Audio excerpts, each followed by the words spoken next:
to? Alis ka? Oo.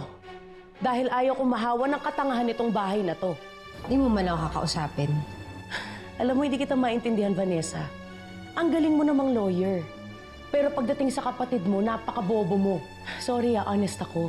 Ayaw ko kasing nagsisinungaling eh. At higit sa lahat, ayaw kong niloloko ako.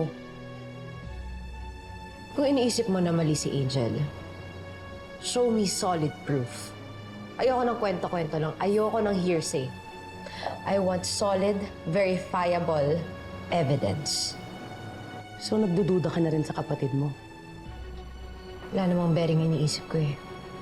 Sa batas, di sa buhay, importante yung totoo. Tulungan mo ko alamin to.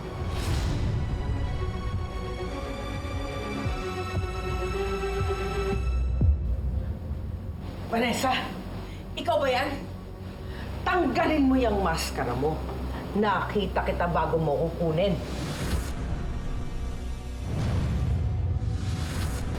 Bakit mo ba ako dinukot, ha? Sumagot ka! Ano bang kailangan mo sa akin?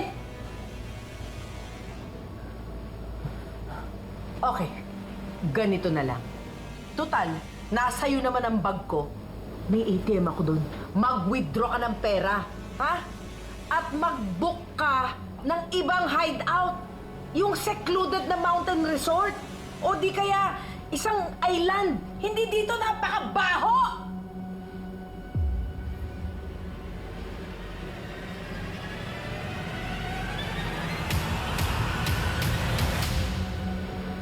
Para saan yan?